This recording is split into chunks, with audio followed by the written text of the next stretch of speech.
Estimados participantes, bienvenidos a una sesión más del Diplomado de Derecho Procesal Civil organizado por Biloyer. En esta sesión tenemos el grato honor de contar con la doctora Andrea Serrano, quien nos expondrá el tema de proceso de conocimiento. La doctora Andrea Serrano es abogada por la Universidad Nacional Mayor de San Marcos, especialista en Derecho de Seguros, Arbitraje y Contratación Pública y Derecho de la Construcción.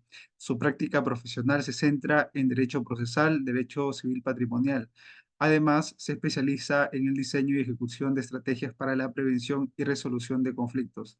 Ha asesorado a diversas empresas del sector de seguros a lo largo de su carrera. Estimada doctora Andrea Serrano, darle un enorme agradecimiento a nombre de Biloyer por haber aceptado la invitación de participar como ponente en este diplomado de Derecho Procesal Civil. Estamos muy contentos por ello y estamos seguros de que será una sesión muy provechosa para todos los participantes. Le cedo el uso de la palabra para que pueda iniciar con su ponencia. Muchas gracias. Muchas gracias por tu hermosa presentación. En principio quiero disculparme con todos los asistentes por haber reprogramado la sesión que originalmente estaba prevista para llevarse a cabo hace 2 o 3 semanas. Fue por un tema de fuerza mayor y también quiero pedirles disculpas por estar hoy día con la cámara apagada. Lo que sucede es que tengo un problema de salud, estoy en cama y pues no estoy en las condiciones para para que me puedan ver, lamentablemente. Sin embargo, no queríamos aplazar más esta sesión. Vamos a dar inicio. Hoy día vamos a hablar sobre el proceso de conocimiento. A manera de introducción, es preciso recalcar que nuestro ordenamiento procesal civil prevé 5 tipos de procesos: el proceso de conocimiento, el proceso abreviado, el proceso sumarísimo, el proceso cautelar y el proceso de ejecución, y cada uno está perfectamente descrito en cuanto a temas procesales, en cuanto a plazos, en nuestro Código Procesal Civil. Además, es importante en este momento resaltar y recalcar cuáles son las etapas del proceso. Para hablar sobre este tema, vamos a hacer una dinámica bastante breve y corta, pero me interesa también saber, antes de seguir con ya el proceso en sí, el tipo de proceso y cuáles son sus reglas, me interesa saber qué tanto ustedes conocen o recordarles, refrescar un poco sobre las etapas del proceso.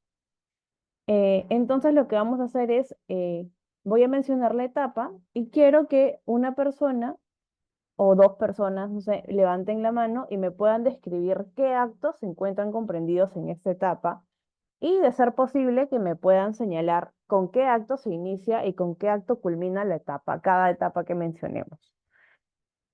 La primera etapa es la etapa postulatoria. No sé si alguien pueda levantar su mano o de repente activar de frente el micro y señalarme qué etapas, qué acciones se encuentran comprendidas dentro de la etapa postulatoria, así como precisarme si saben con qué etapa, con qué acción inicia y con qué acción culmina esta etapa.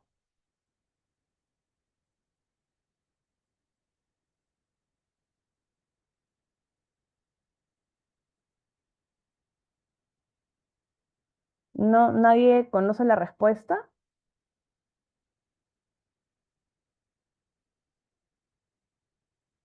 Bueno, la etapa postulatoria inicia con la presentación de la demanda,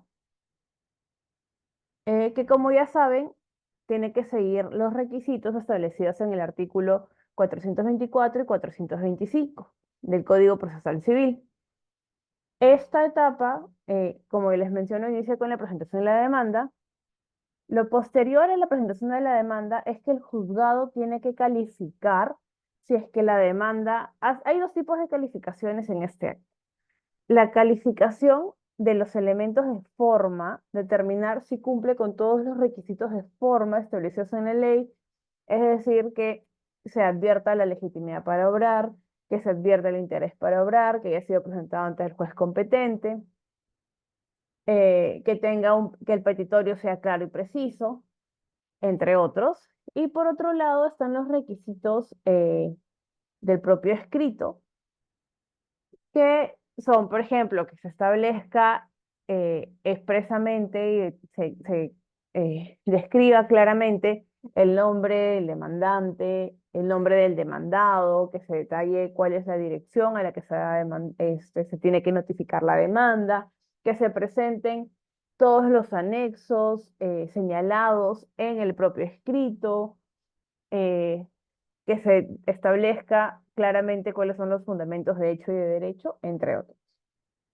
Una vez que se realiza esta calificación, se procede a la notificación, al emplazamiento de la demanda al o a los demandados. Este emplazamiento tiene una consecuencia, que es que se activa los plazos para que se ejerza el derecho de defensa.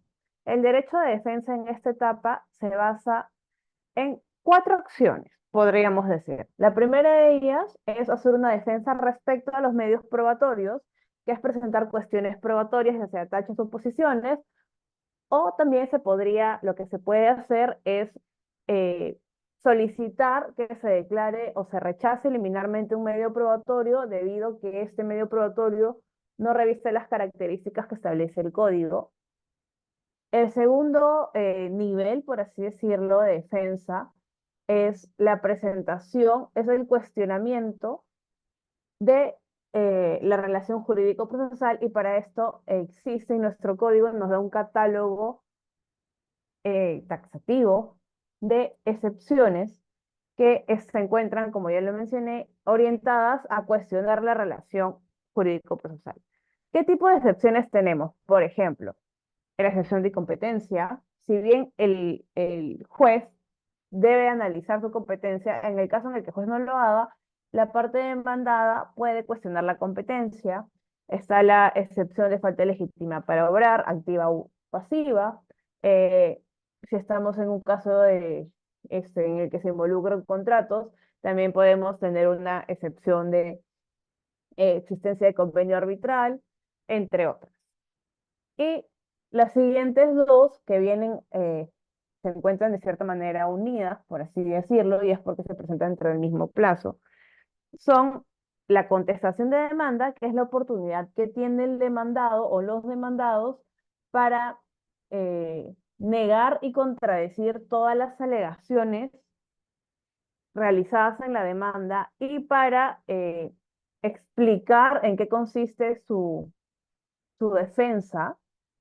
Y por otro lado, tenemos la reconvención, o también conocida en el mundo coloquial como la contrademanda. En la reconvención, como ustedes ya lo saben, lo que se hace es se formula una nueva pretensión, que para esto, para que se pueda formular o para que sea admitida, tiene que analizarse que la pretensión debe ser acumulable, que se tramite entre la misma vía y entre el mismo juez, etcétera, y que se relacione con los hechos que son mencionados en la demanda. Una vez que se lleva a cabo estos actos dentro de los plazos establecidos por el código, lo que procede es que se corre traslado en caso de que se haya presentado una reconvención, se corre traslado para que la otra parte absuelva, e igual y de la misma manera los escritos de cuestiones probatorias, excepciones y el escrito de contestación de demanda es corrido a traslado para su absolución. Una vez que se haya absuelto, y si se procede a realizarse el saneamiento procesal. Este acto es uno de los más importantes en el proceso. ¿Por qué? Porque en el saneamiento procesal lo que hace el juez es determinar si la relación jurídico-procesal establecida es válida o no. Si la relación jurídico-procesal establecida no es válida, es decir, si se declara fundada una de las excepciones, lo que procede es que se declare, se concluye el proceso y dependiendo también de qué tipo de excepción, porque hay excepciones que lo que hacen, por ejemplo, la excepción de ambigüedad u oscuridad en el planteamiento de la demanda, lo que hace es que te habilita y te otorga un plazo para que puedas modificar tu demanda. Pero en su mayoría las excepciones lo que hace es concluir el proceso y tienes dos caminos: archivas o lo remites al juzgado competente en caso que encontremos, por ejemplo, en una excepción de incompetencia. Con este acto, que es el saneamiento procesal, concluye la etapa posturatoria y se activa la etapa probatoria. ¿Con qué acto específico se activa la etapa probatoria? La etapa probatoria se activa con la determinación de los puntos controvertidos. Normalmente, en esta determinación se puede llevar a cabo de dos maneras.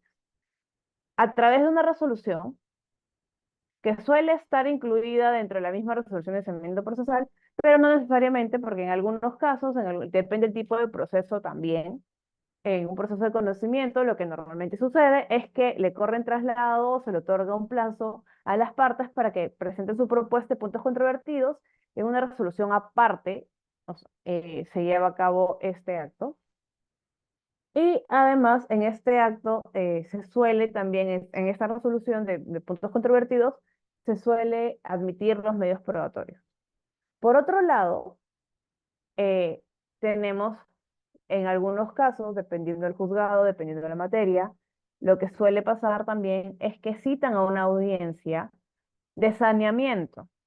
Y en esta audiencia de saneamiento se llevan a cabo todos estos actos y en el mismo acto, en la misma audiencia, se concluye la etapa postulatoria y se inicia la etapa probatoria.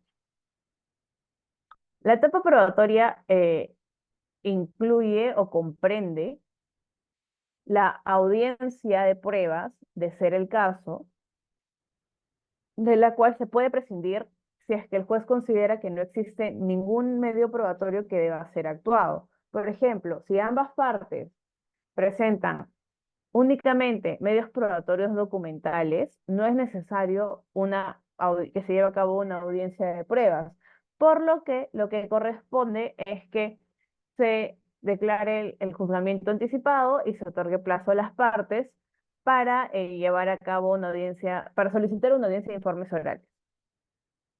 Si lo contrario, la demanda o en la contestación de demanda se presentan medios probatorios, como por ejemplo, declaración de parte, declaración de testigos, peritajes que requieren no solamente la presentación de informes, sino también la actuación del perito en el proceso, es decir, que el perito se presente ante el juez para poder defender su pericia, valga la redundancia, o una inspección judicial, se cita una audiencia de pruebas y se actúan estos medios probatorios.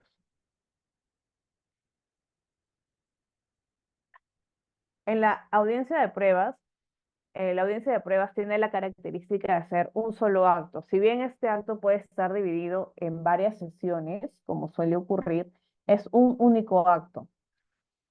Y este acto comprende también la etapa de alegatos, que es aquella etapa que también en el proceso que tiene la declaración de juzgamiento anticipado es conocido como la etapa de los informes orales, que es la oportunidad que tienen las partes, los abogados de las partes, para defender verbalmente frente al juez su caso. La etapa probatoria concluye exactamente con este acto, los alegatos o los informes orales. Una vez que se llevan a cabo los informes orales o los alegatos o la presentación escrita de alegatos, eh, inicia la etapa resolutoria, que es la etapa en la que es el periodo de tiempo, se encuentra comprendido por el periodo de tiempo, que el juez se toma para analizar el caso y emitir finalmente una sentencia, ya sea estimatoria o desestimatoria. Con la emisión de la sentencia concluye esta etapa y se habilita el inicio de la etapa impugnatoria. ¿Por qué digo se habilita? Porque no es necesario, no necesariamente debe ser una etapa presente en el proceso. ¿Y ello por qué? Porque las partes tienen la facultad de apelar o, bueno, impugnar o no impugnar. Normalmente lo que sucede es que la parte que ha sido vencida impugna la sentencia, ya sea que tenga razones, fundamentos de hecho o por errores de hecho o por errores de derecho. Pero existen situaciones en las que simplemente no se interpone este recurso, por lo que de la etapa resolutoria, si se tiene una sentencia estimatoria de la demanda, y se inicia la etapa ejecutiva. No obstante, si sí se inicia esta etapa impugnatoria, se presenta el recurso de impugnación correspondiente, lo que procede es que se inicie el proceso en segunda instancia y este proceso se encuentra comprendido por los siguientes actos. Se corre traslado del escrito de apelación a la contraparte, se otorga un plazo para absolver.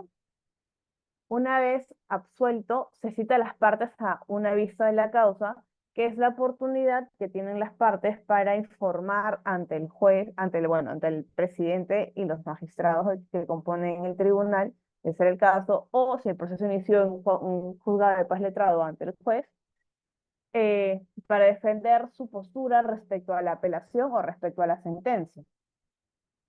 Esta audiencia normalmente, usualmente inicia eh, y quien tiene el uso de la palabra primero es la parte que apeló. No obstante, si la parte que apeló no solicitó el uso de la palabra, quien inicia y la otra parte, la parte no apelante, sí lo solicitó, quien inicia la audiencia es la parte no apelante para defender la sentencia y la parte apelante pues hace su derecho de... esta etapa concluye con la expedición de la sentencia de vista, que pues puede amparar la apelación o desestimarla. Si ampara la apelación, existen dos caminos: que se declare la nulidad de la resolución de primera instancia, de la sentencia de primera instancia, y esto lo quería, disculpen, sería retrotraer el proceso a la etapa en la que se presenta el vicio, que puede ser tanto que se haya denunciado un vicio en la sentencia o un vicio en alguna audiencia, etcétera, pero se retrotrae, o por el contrario, que se revoque la sentencia y el juzgado o el superior jerárquico haga su propio análisis y declare fundada o infundada. En ciertos casos, cada vez más limitados, eh, cuando la resolución de segunda instancia ha sido emitida por una sala superior, se puede ir a una tercera etapa, por así decirlo, que en realidad es una etapa excepcional, que es la casación. Ahora, finalmente, la etapa ejecutiva está comprendida por actos, básicamente son actos propios del juzgado, pero siempre deben ser impulsados por la parte interesada. Y estos actos se incluyen en la orden de ejecución. Si la orden de ejecución no es cumplida, se procede con una orden de ejecución forzosa. Para esto existen ciertos mecanismos que están previstos por el Código Procesal Civil, como son el remate de bienes para poder adjudicar, si es una ejecución dineraria, el dinero a favor del demandante, por ejemplo, ¿no? Habiéndoles explicado brevemente, lo más rápido posible, para no perder tanto el tiempo, las etapas del proceso, eh, procedo, uy, procedo con explicarles la naturaleza del proceso de conocimiento. Nos dice Pinedo Ubián que la vía del proceso de conocimiento es el proceso de mayor duración de todos los que contempla el Código Procesal Civil y está orientado al trámite de controversias de gran complejidad, importancia social o económica y trascendencia jurídica, y que por lo mismo requieren de una mayor dedicación y abundancia de actividades procesales que se traduce en una mayor duración del tiempo del proceso en su conjunto. Como ustedes ya deben saber, eh, el proceso de conocimiento es el proceso que tiene mayores plazos. Lamentablemente, por un tema de carga procesal y también ineficiencia de nuestro Poder Judicial, los plazos que establece el Código Procesal Civil para las acciones del juzgado no se cumplen en el 99.9% de veces. Por lo que nos lleva a decir que un proceso de conocimiento puede durar incluso hasta 5 años como mínimo en las tres etapas, ¿no? Porque normalmente un proceso de conocimiento sí va a casación, normalmente. Ahora, el proceso de conocimiento tiene los siguientes caracteres. Busca la solución de los conflictos de intereses mediante una sentencia con valor de cosa juzgada. eh, es la columna vertebral del todo el sistema procesal, ya que los institutos como demanda, contestaciones, medios probatorios están a su servicio y se tramitan asuntos complejos cuyo valor supera las 1000 URPs o son inapreciables en dinero. Ahora, les voy a recalcar también qué significa cosa juzgada. Eh, Se dice que una sentencia adquiere cosa juzgada cuando ya no se puede interponer ningún recurso impugnatorio en su contra, cuando ya no es recurrible y por lo tanto debe ser cumplida. Ahora, empecemos con lo que establece el Código Procesal Civil, cuáles son las reglas del tipo de proceso, de ese tipo de proceso. De acuerdo con lo establecido en el artículo 475 del Código Procesal Civil, se tramitan en el proceso de conocimiento ante los juzgados civiles los asuntos contenciosos que, número uno, no tengan una vía procedimental, que no estén atribuidos por ley a otros órganos jurisdiccionales y además cuando por su naturaleza o complejidad de la pretensión el juez considere atendible su tramitación. La estimación patrimonial del petitorio sea mayor a 1000 URPs cuando son inapreciables en dinero o hay dudas sobre su monto y siempre que el juez considere atendible su procedencia, cuando el demandante considere que la cuestión debatida solo fuese de derecho y los demás que la ley señale. Acá les voy a dar un dato. La URP este año, bueno, en realidad para determinar si un proceso en cuanto a la cuantía corresponde o no a un proceso de conocimiento, un proceso abreviado, un proceso sumarísimo, lo que siempre debe hacerse es analizar la cuantía como primer paso. Y para esto, lo que nos da, las normas que nos da el código siempre nos habla de URPs. La URP normalmente es el 10%, bueno, no normalmente, la URP es el 10% de la UIT. En, para este año, la URP ha sido determinada como 515 soles, por lo tanto, la cuantía mínima para acudir a un proceso de conocimiento sería de 515.000 soles. Asimismo, debo recalcar que se habla de asuntos de puro derecho cuando la controversia se limita a la aplicación de las normas sin necesidad de establecer los hechos, o cuando los hechos no son de relevancia, o cuando ambas partes están de acuerdo con los hechos, pero no con la aplicación de derecho. Ya hemos hablado de las etapas, sin embargo, como les mencionaba, nuestro código establece etapas y plazos para su aplicación. De acuerdo con el artículo 478 del Código Procesal Civil, una vez presentada y notificada la demanda, el demandado tiene 5 días para interponer tachas u oposiciones a los medios probatorios, eh, tiene 10 días para interponer excepciones o defensas previas, tiene 30 días para contestar la demanda y reconvenir.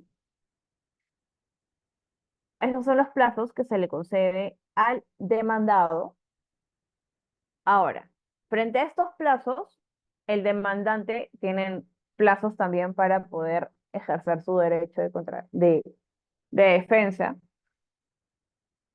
que son 5 días para absolver las tachas u oposiciones, 10 días para absolver el traslado de las excepciones o defensas previas, 30 días, 10 días para ofrecer medios probatorios si en la contestación se invocan hechos no expuestos en la demanda o en la reconvención, y 30 días para absolver el traslado de la reconvención.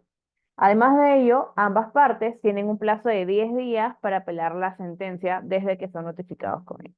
Ahora, como les comentaba, el código establece plazos para la actuación propia del juzgado, como, por ejemplo, desde la contestación de demanda hasta la emisión del auto de sancionamiento, se establece que es un promedio de 10 días, desde el auto de sancionamiento hasta la audiencia de conciliación, fijamiento de puntos controvertidos, sancionamiento de probatorio, bueno, se establece que está comprendido en el mismo acto que puede ser en una audiencia. Desde esta audiencia, la audiencia de pruebas se establecen que son 50 días, 50 días desde la emisión de sentencia. No obstante, en la realidad, estos plazos no se cumplen, son realmente un saludo a la bandera.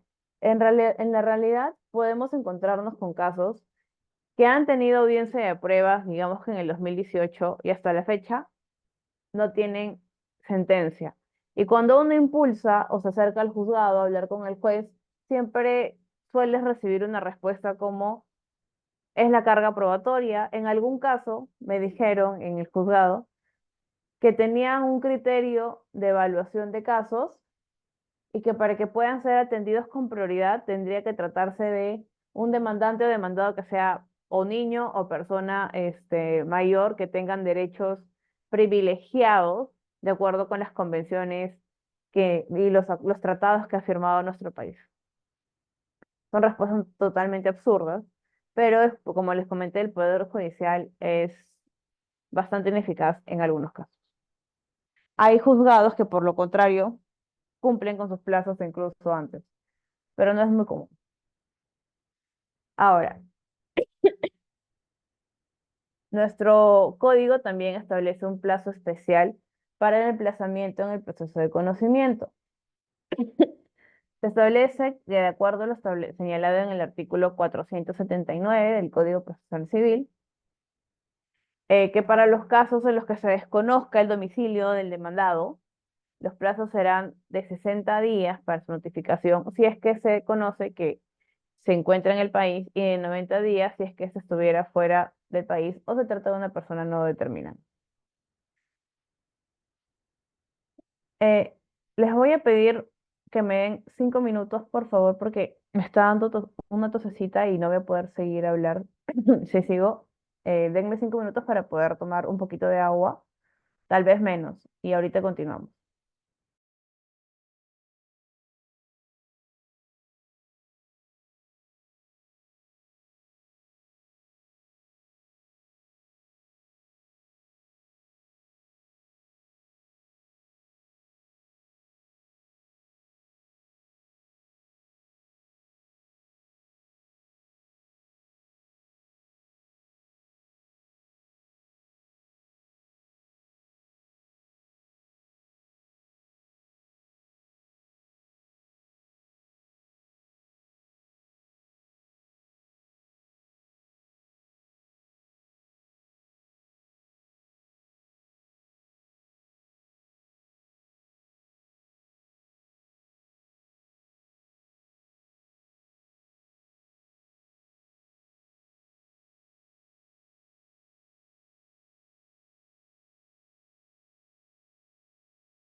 Eh, Ahora discúlpeme por la interrupción. Leo que Jesús me menciona que la lámina no avanza. Me comentan si pueden ver ahorita lo que estoy proyectando, por favor. Ahora se ve, doctora, asuntos contenciosos cuyo trámite como proceso de conocimiento. Sí, ya, muchas gracias. Bueno, dentro del capítulo del proceso de conocimiento, el código establece reglas específicas para el proceso de separación de cuerpos o divorcio por causal. Respecto a este proceso, establece que estos procesos solo serán impulsados a pedido de parte establece además que cuando existan hijos menores de edad, la demanda o la contestación deben contener como nexo una propuesta respecto a las pretensiones de tenencia, régimen de visitas y alimentos.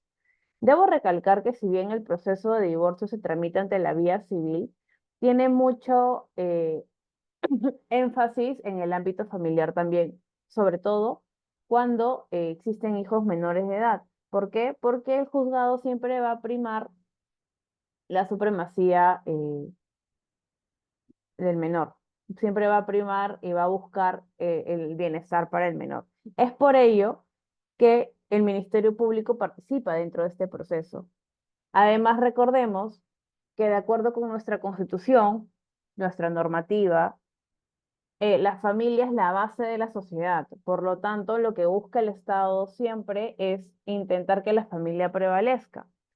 Y eso también es otra explicación de por qué el Ministerio Público participa como parte en este tipo de procesos. Al participar como parte, no emite un dictamen fiscal, lo que sí hace es contesta la demanda. Una vez que la demanda es presentada, se le emplaza al Ministerio Público, contesta la demanda, y participa en las audiencias que pueden existir, etc. Este tipo de proceso tiene una particularidad, es que permite la variación de la pretensión en cualquier estado antes de la emisión de la sentencia, y el demandante o el reconveniente pueden modificar su pretensión de una de divorcio a una de separación de cuerpo. Además, otra particularidad que tiene ese tipo de procesos es que se, son procedentes las medidas cautelares presentadas después de la interposición de la demanda, en las que se establezca la separación, se solicite la separación provisional de cuerpos, los alimentos, tenencia y cuidado de los hijos por uno de los padres o por ambos, o por un tutor, de ser el caso. Asimismo, la administración y conservación de los bienes comunes. Ahora, como les mencioné, son procedentes ante esta vía los casos, los procesos que no tengan una vía específica, o que por la cuantía, por la complejidad, eh, puedan ser admitidas por el juez, tal vez, y los que la ley establece. Al revisar el Código Civil, a lo largo del Código Civil, se advierte que existen casos específicos en los que el, el propio legislador establece que por la complejidad del caso se tiene que tramitar ante una vía de conocimiento. Estos casos son, por ejemplo, la nulidad o anulación de actos o contratos celebrados por los administradores de las fundaciones, desaprobación de cuentas o balances y responsabilidades por incumplimiento de deberes de los administrados de las fundaciones, desaprobación de cuentas en caso de disolución y liquidación del comité, ineficacia de actos onerosos, invalidez del matrimonio, desaprobación de cuentas del tutor, acción de petición de herencias, desaprobación de rendición de cuentas del albacea, nulidad de participación de herencia en caso de preterición de algún sucesor.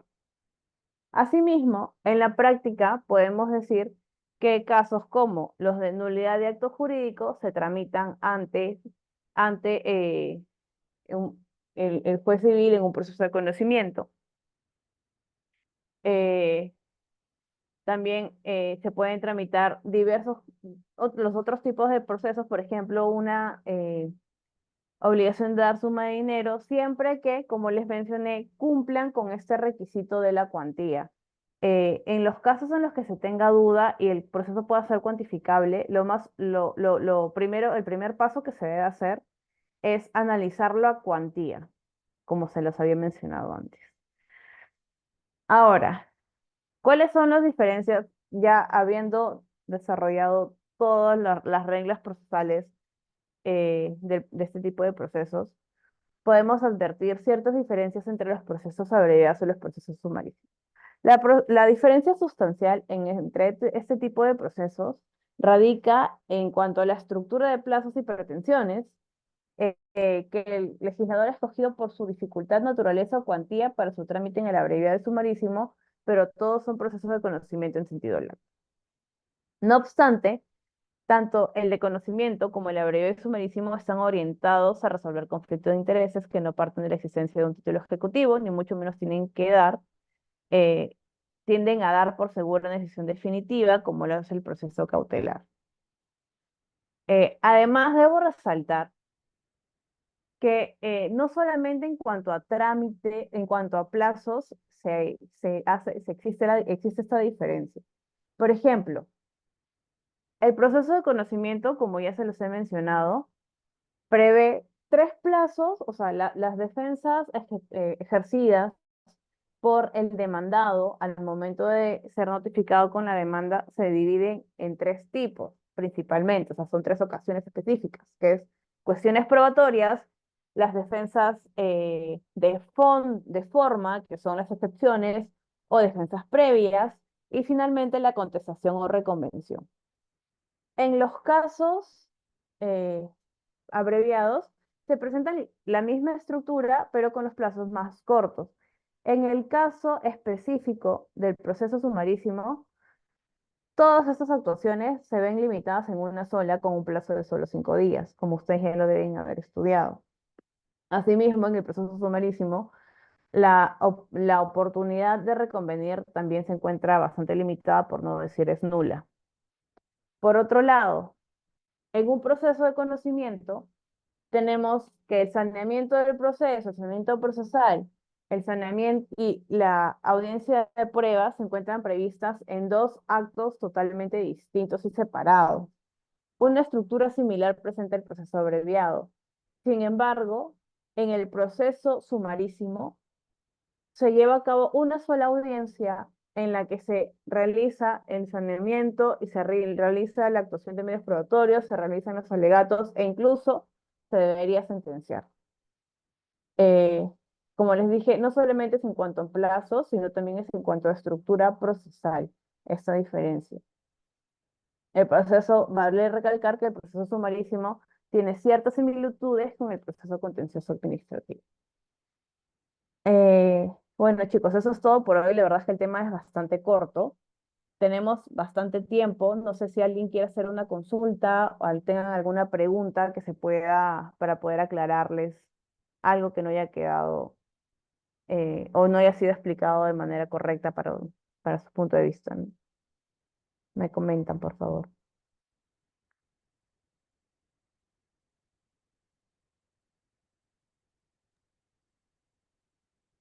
Muchas gracias, estimada doctora, por la ponencia. Si alguno de los participantes tiene alguna duda, alguna interrogante respecto a la exposición, puede levantar su manita o puede dejar su pregunta en la bandeja de mensajes.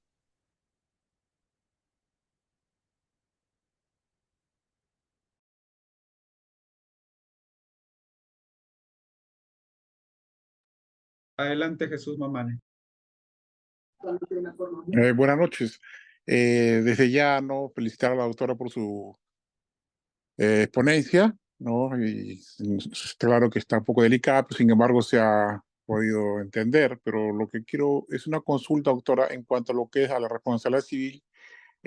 Mayormente, cuando se trata de responsabilidad civil, ¿en qué proceso se podría llevar?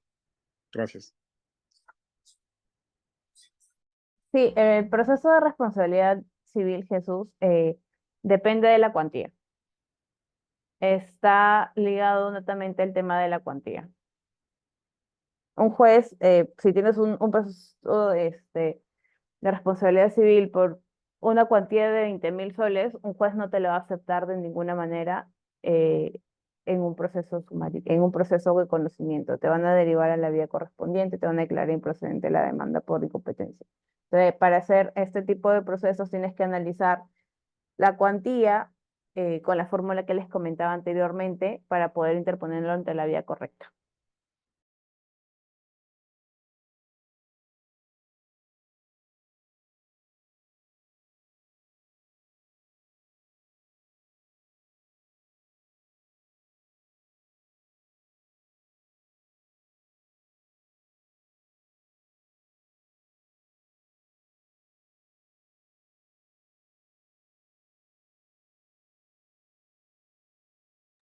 ¿Alguien más tendrá alguna consulta? No duden en abrir su micro y preguntar libremente.